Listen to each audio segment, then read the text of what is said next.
Hola gente de Noticias Globales 3.0. Bienvenidos a otro video donde analizamos lo que realmente está sucediendo en nuestro continente. Hoy vamos a hablar de una advertencia muy fuerte hecha por María Corina Machado. Según ella, Venezuela ya estaría sufriendo una interferencia extranjera y no sería de Estados Unidos. En este video vamos a ver exactamente lo que ella dijo, quién estaría metiendo la mano en el país y por qué esto preocupa a toda América Latina y qué riesgos trae para el futuro de la región. Así que quédate con nosotros porque el contenido de hoy es para abrirte los ojos. Suscríbete al canal Noticias Globales 3.0, activa la campanita para no perderte ningún video, deja tu like y comenta aquí abajo qué opinas. Tu comentario ayuda al canal a llegar a más personas y fortalece el debate. Comparte este video con tus amigos y tu familia para que más gente entienda lo que está pasando. Recordando que al final del video haré un análisis completo sobre todo lo que se dijo en el video. 10 y 18 minutos, 11 de diciembre de 2025, día después de la Reserva Federal, día después del Premio Nobel de la Paz para María Corina Machado, que no pudo asistir a tiempo por las dificultades que entrañaba ese viaje, ese paradero desconocido desde el mes de enero, con una breve detención por las autoridades venezolanas por un altercado y una convocatoria de unas manifestaciones. Precisamente llega el momento más apreciado de la semana, esa comparecencia de María Corina Machado después de recibir el galardón, el Premio Nobel de la Paz 2025. To see you safe and sound at last. We waited for you, and I told you today that that Nobel ceremony was not without you. You had a tremendous presence in that hall, not only the picture, but also the voice of your daughter with reading your message. And the dinner at the hotel yesterday, where we all kind of were counting down to see you arriving in Oslo, was an emotional moment, and I think it brought your message, your story, and your struggle for democracy very close to the Norwegian public. And that was a strong moment, but all the better to see you here, standing today. You are heartily welcome. The Nobel Committee makes its choice on every year's prize, based on interpreting the will of Alfred Nobel. And I think this year's prize has a special significance by the very strong emphasis of the link between a democracy that works as a democracy and the way to freedom and peace. Not only between nations, but in nation. So in Venezuela, we have a situation where authoritarian regime is waging war on its people, with millions of refugees and injustice. And there cannot be peace until democracy and elections are respected. So that is the message that we are receiving of great importance for Venezuela, but also a message that has universal bearing. And this is all about fighting for fundamental human rights at a time when democracy is under threat. There are so many countries where this is relevant today. Unfortunately, there are fewer democracies, more authoritarian regimes. That is the trend. So I would like simply to salute you, Madam Laureate, for your struggle. It has cost you a lot. It costs you and your family and your people a lot. And I think what we heard from your daughter yesterday and from your family and the people who came here, thinking about those who are today in jail, those who suffer, those who have aspirations for democracy, that is a strong message of these Nobel laureate days in Oslo. But Maria, please, you have the floor. Thank you very much, Prime Minister, and thank you all. And I want to speak to the Norwegian people, to European people, to the Venezuelan people. I would say to all citizens of the world in this hour, and assure you that I am very hopeful Venezuela will be free, and we will turn a country into a beacon of hope, an opportunity of democracy. And we will welcome not only the Venezuelans that have been forced to flee, but citizens from all over the world that will find a refuge, as Venezuela used to be decades ago. And as I mentioned, well, María Corina read yesterday, I believe that our experience in Venezuela conveys to the world a testimony that certainly in order to have peace, you require democracy. Democracy is the system that enables peace in a society. But you cannot have democracy without freedom. And freedom is an individual decision, a rational decision. And it's the sum of these individual conscious decisions that bring that collective ethos that creates the force, the strength, and the courage to fight for freedom, to defend it when you got it. And that courage comes from the things that truly matter in your life, the things that you love. And when you feel that those things are most in danger, then the courage increases. That's why I am convinced that peace ultimately is an act of love. And that's what brought me here. The love of millions of Venezuelans for our country, for freedom, and for our children.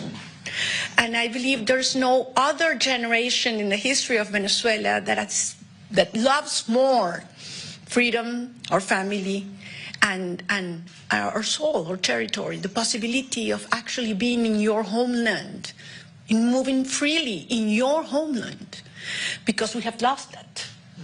And as I mentioned to you, the force that brought this country, our nation together, was this longing that we want our children back home.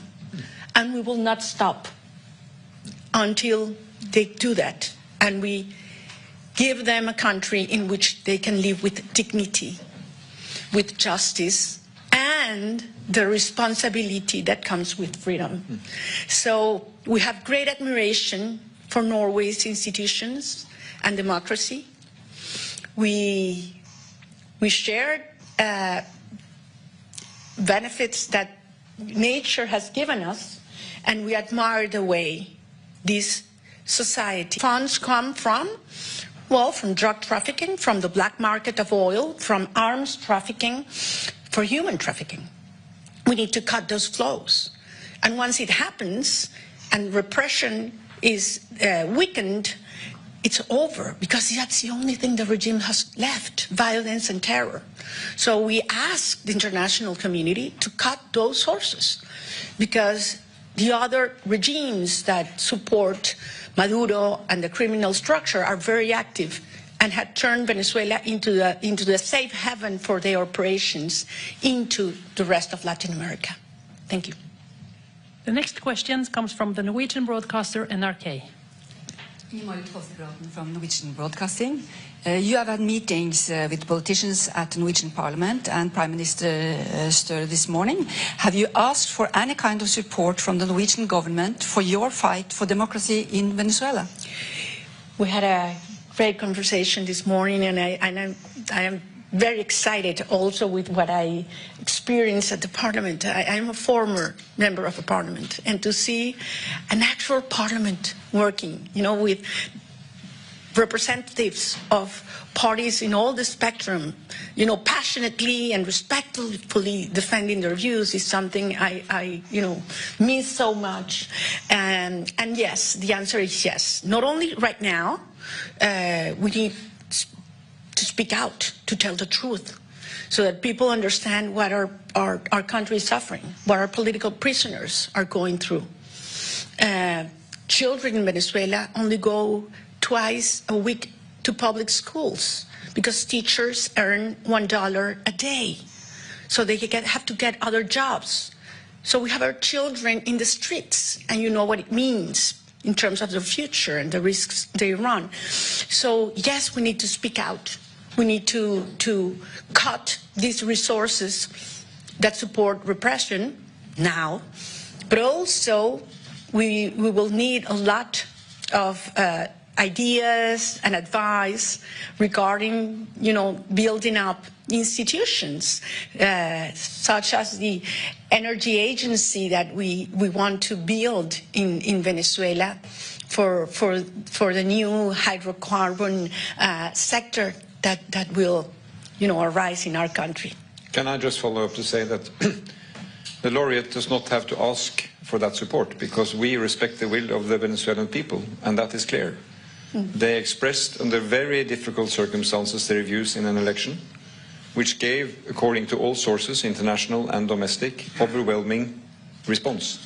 They want another course. They want a democratic regime. And for Norway, respecting the rule of law and the main principles of the UN Charter is key. So we want to see that change happen. I think what we learned from these days, talking to not only Venezuelan guests but also representatives of Latin America, is that you need a combination of what comes from inside and what comes from outside.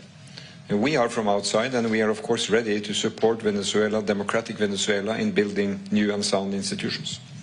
They can count on that. And the last question today comes from CNN. Hi, Maria Corina. I'm Pau Mosquera with CNN. So now you've been in hiding for many, many months. Do you think that the government may have known where were you during this time? I don't think they have known where I have been, and certainly they would have done everything to stop me from coming here. And actually, I want to take advantage of your question to thank all those men and women that risked their lives so that I could be here today. One day I will be able to tell you, because certainly I don't want to put them in risk right now.